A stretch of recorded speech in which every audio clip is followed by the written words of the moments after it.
My name is Ava Brooks. I'm 29 years old.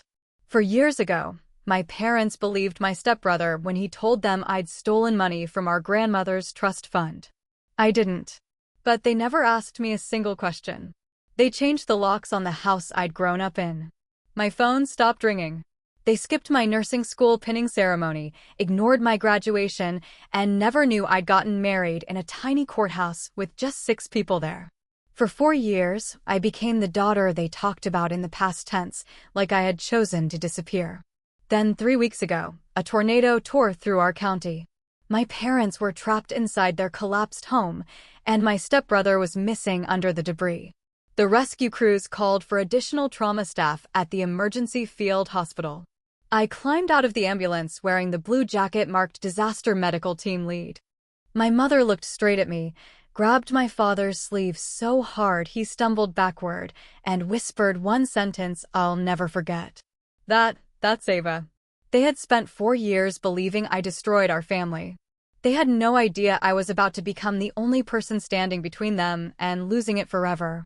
People always ask if there was one moment when everything fell apart. There wasn't. Families like mine don't break all at once.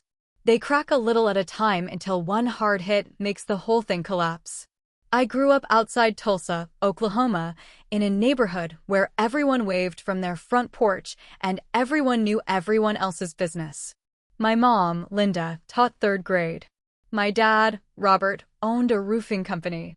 After my biological father passed away when I was 8, Mom remarried, and my stepbrother, Ethan, came with that marriage.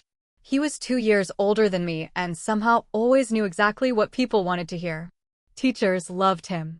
Neighbors trusted him. My parents believed every word that came out of his mouth. I wasn't difficult. I was just quieter. While Ethan filled every room with stories, I stayed in the background helping Grandma Eleanor with her grocery lists or studying for my nursing exams. Grandma used to squeeze my hand and tell me, "The quiet ones notice everything." I didn't understand what she meant back then. I would later realize those quiet observations would become the only reason I could prove what really happened. But before any of that, you need to understand why one missing envelope changed the course of my entire life. Grandma Eleanor trusted me with little things long before anyone else did.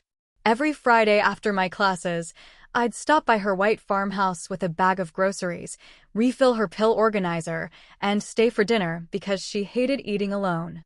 Ethan almost never visited unless there was a birthday or holiday, but somehow he always showed up just before everyone else arrived, carrying flowers he probably grabbed from a grocery store on the way. My parents loved pointing it out. "See, Ava? Ethan always makes an effort." I would smile because arguing never changed anything. During my 2nd year of nursing school, Grandma asked me to organize a small metal filing cabinet in her bedroom. She laughed and said she couldn't find anything anymore. While sorting papers, I noticed an unopened bank envelope sitting in the back drawer. I handed it to her, but she waved it away. "Just leave it there for now." I didn't think about it again. 2 weeks later, Grandma was admitted to the hospital with pneumonia.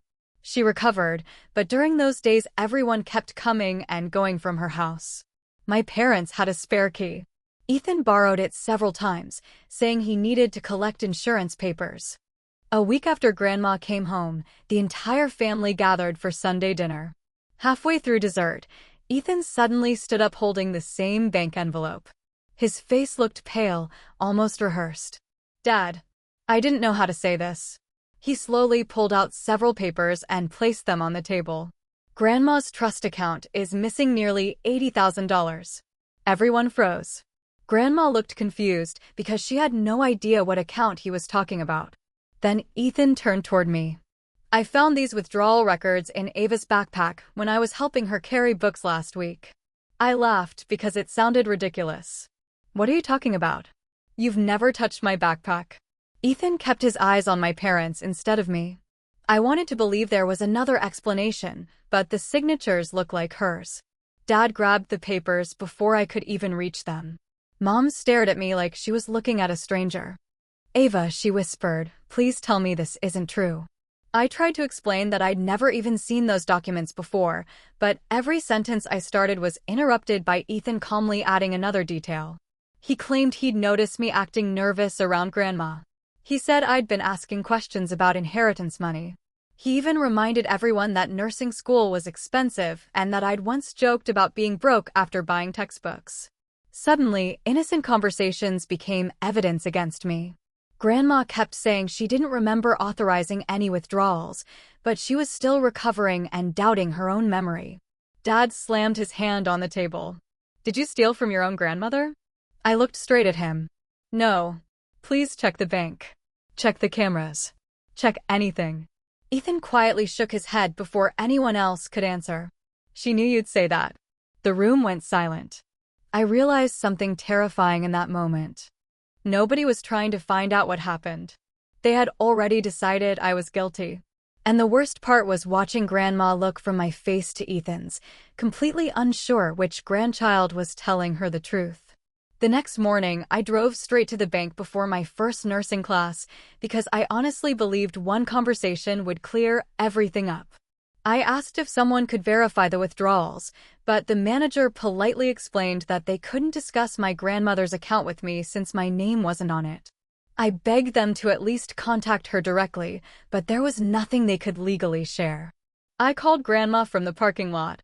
She answered in a whisper because my parents were at her house. "Honey, your father says I shouldn't talk to you until we know the truth."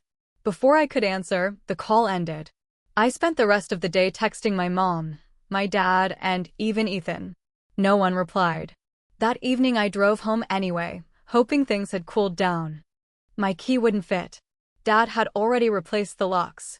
My suitcase, 2 trash bags full of clothes, and a cardboard box with my childhood photo albums were sitting on the porch.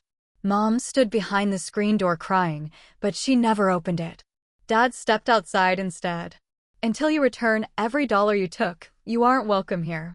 I kept asking him to let me explain, to let me show him my bank statements, my class schedule, anything that proved I couldn't have done what Ethan claimed. He folded his arms and said, "Ethan has never lied to this family." Those 7 words stayed with me for years. I loaded my belongings into my old Honda Civic and drove to my best friend Megan's apartment. She took one look at the trash bags in my back seat and said, "You're staying here." End of discussion. Her couch became my bedroom for the next 6 months. I picked up extra shifts as a nursing assistant, studied late into the night, and tried not to think about the fact that my family lived only 20 minutes away, but acted like I no longer existed. A month later was my nursing pinning ceremony. Every student had family filling the auditorium. Megan brought balloons. Her parents cheered louder than anyone when my name was called. I kept glancing toward the back doors anyway, hoping my mom might walk in at the last minute. She never did. After the ceremony, I checked my phone.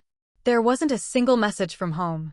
A week later, I mailed copies of my personal bank records, my work pay stubs, and a handwritten letter explaining everything. The envelope came back unopened with "refused" stamped across the front. That was the moment I stopped trying to convince them. If they wouldn't even open an envelope, they weren't searching for the truth. They were protecting the story they'd already chosen to believe. I poured everything into becoming the best nurse I could be. I graduated with honors, accepted a position in emergency medicine, and eventually joined a regional disaster response team that traveled wherever floods, hurricanes, tornadoes, or mass casualty events overwhelmed local hospitals. Along the way, I met Daniel, a firefighter with an easy smile who never asked me why my parents weren't around. He only asked what kind of coffee I liked after overnight shifts. We married quietly at the county courthouse with Megan and 2 coworkers as witnesses. I mailed one invitation to my parents anyway. 3 weeks later, it came back unopened, just like the first letter. I tucked it into a drawer, closed it, and promised myself I wouldn't send another. For years passed. I built a life that no longer depended on anyone believing me. Then one spring afternoon, while I was checking trauma supplies at our response station, my emergency radio crackled with news of a massive tornado heading straight toward the town where my parents still lived. And within minutes, every ambulance in our unit was ordered to deploy. The drive into town felt unreal. Roads I had ridden my bike on as a kid were covered with broken trees, power lines, and pieces of roofs that had landed blocks away from where they started. Our mobile medical unit was set up in the parking lot of the high school because the local emergency room was already overflowing. I had barely finished organizing the trauma tents when a firefighter rushed over with a clipboard. "We've got 3 more patients coming from Maple Street. House collapse." My stomach tightened. Maple Street was where my parents lived. I told myself there were dozens of houses on that road. It didn't have to be theirs. Then the ambulance doors opened. My father was lying on one stretcher with a deep cut across his forehead. My mother followed in another ambulance with a broken wrist and bruised ribs. Both were conscious. Both were asking the same question. "Where's Ethan?" They hadn't even seen me yet. The paramedics rolled them into separate treatment bays, while search crews continued looking through what was left of the house. I walked toward my father's bed carrying his chart. He looked up, confused at first, then completely still. "Ava," he whispered. Before I could answer, my mother turned from the next bay, saw the name stitched across my disaster jacket, and grabbed my father's arm so hard he winced. Tears filled her eyes almost instantly. "It's really her." Neither of them moved toward me. They just stared as if they couldn't make sense of what they were seeing. I kept my voice steady. "You're both stable. We're going to take good care of you." Dad looked at my badge again. "You're in charge here?" "I'm leading one of the trauma teams today." He opened his mouth, but no words came out. Just then another ambulance arrived. Firefighters rolled in Ethan on a backboard. He was awake, but trapped under collapse beams for nearly 2 hours. His left leg was badly crushed, and he was struggling to breathe.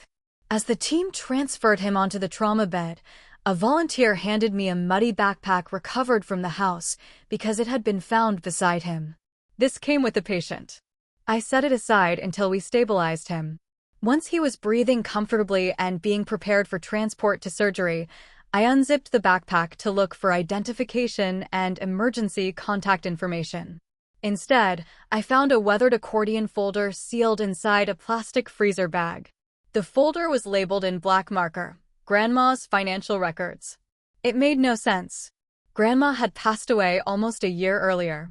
I opened the folder anyway. Inside were old bank statements, photocopies of withdrawal slips, and several pages covered with handwritten notes. One envelope had my name written across the front in Grandma's handwriting. My hands froze. The paper was yellow around the edges, like it had been sitting somewhere for years. Before I could read it, a surgeon called for me because another patient was crashing. I slipped the envelope into my jacket pocket and went back to work. Nearly 6 hours passed before I finally had a chance to breathe. My parents were sitting together in folding chairs outside the treatment tent, watching helicopters land one after another. They looked older than I remembered. Smaller somehow. Dad stood as I walked over. "Ava, we need to talk." I looked at the envelope, still tucked safely inside my jacket. "We will," I said quietly. "But first, there's something I found in Ethan's backpack that all of us need to read together." That evening, after the last critical patient had been transferred and the helicopters finally stopped landing, I asked one of my coworkers to cover my station for 15 minutes. We sat inside a quiet classroom that had been turned into a temporary family meeting room. The fluorescent lights buzzed overhead. Mud still covered my boots. My parents sat across from me, exhausted, while Ethan rested in a wheelchair with his injured leg wrapped and elevated. Nobody spoke until I placed the worn envelope on the table. "I found this in Ethan's backpack." My mother immediately recognized the handwriting. "That's your grandmother's." I carefully opened the envelope. The letter was dated 4 years earlier, only days after the family accused me. Grandma wrote that she had discovered several unauthorized withdrawals from her trust account and had quietly asked the bank to investigate before confronting anyone. She explained that the security footage showed Ethan visiting the bank with forged authorization forms while she was still hospitalized. She had planned to gather every document before calling the family together because she didn't want anyone falsely accused. Before she could do that, she suffered another medical setback, and the folder had disappeared from her bedroom. At the bottom of the letter was one sentence underlined twice: Ava is innocent. If you are reading this, someone hid the truth. My father's hands started shaking so badly he could barely hold the paper. My mother covered her mouth with both hands. Ethan stared at the floor without saying a word. I slid the rest of the documents across the table. The withdrawal slips matched the dates Grandma mentioned. Copies of the bank's internal investigation were there too. One report noted that the employee had identified Ethan from surveillance footage, but could not complete the case because the missing paperwork had never been returned after being requested by the account holder. Dad slowly turned toward Ethan. "Tell me this isn't true." Ethan stayed silent. "Look at me," Dad said louder. "Tell me your grandmother lied." Ethan finally whispered, "She wasn't supposed to find those papers." The room went completely still. My mother let out a broken sob. Dad closed his eyes for several seconds before asking the question that had haunted me for 4 years. "Did Ava ever steal a single dollar?" Ethan shook his head. "No." "Did she know anything about the money?" Another shake of his head. "No." Then came the confession none of us expected. Ethan admitted he had taken the money to cover gambling debts that had spiraled out of control after college. When Grandma became suspicious, he panicked. He remembered how everyone always believed him without question and decided the easiest way to protect himself was to blame me before anyone looked too closely. Every lie after that was simply another attempt to keep the first one alive. He even admitted intercepting letters that Grandma had tried to mail while recovering because he was afraid she had written down what she discovered. My mother couldn't stop crying. My father looked at me with tears in his eyes for the first time in my life. "You begged us to listen," he whispered. "I know," I answered quietly. "You sent letters." "Yes." "You came to the house." "Yes." He lowered his head into his hands. "And I never let you speak." I didn't raise my voice. I didn't remind them about my graduation, my wedding, or the nights I cried on Megan's couch wondering why my own family had given up on me so easily. They already knew. The silence carried all of it. After several minutes, my mother reached across the table, but stopped before touching my hand. "I don't expect you to forgive us today," she said. "I just needed you to know that we finally know the truth." I looked at both of them, then at Ethan sitting alone with his head down. "The truth didn't need me to win," I said. "It just needed someone to stop hiding it." Then my radio crackled with another emergency call. I stood, clipped it back onto my vest, and headed for the door. Before I stepped outside, my father quietly called my name. When I turned around, he said the words I had waited for years to hear. "We're the ones who abandoned our daughter." 3 months later, life still wasn't perfect, and I didn't expect it to be. Trust doesn't come back the way electricity does after a storm. It comes back one small choice at a time. My parents started family counseling on their own before they ever asked me to join them. Dad sold the fishing boat he'd been restoring with Ethan and used the money to repay the remaining amount taken from Grandma's trust, even though the court later ordered Ethan to do the same. Mom began writing me a letter every Sunday. Unlike the ones I had mailed years earlier, these were always opened, read, and answered. Daniel and I finally invited them to our home for dinner. It wasn't emotional or dramatic. Dad asked where the plates were. Mom helped wash the dishes. We laughed once or twice. That was enough. Ethan accepted responsibility in court and entered treatment for his gambling addiction. Whether our relationship ever fully heals is something only time can answer. Some doors open all at once. Others open one careful inch at a time. Mine is still opening. If this story stayed with you, let me know in the comments. If you discovered the truth after 4 years, would you have given your family another chance? And if you enjoy emotional stories about truth, betrayal, and second chances, don't forget to like, subscribe, and I'll see you in the next one.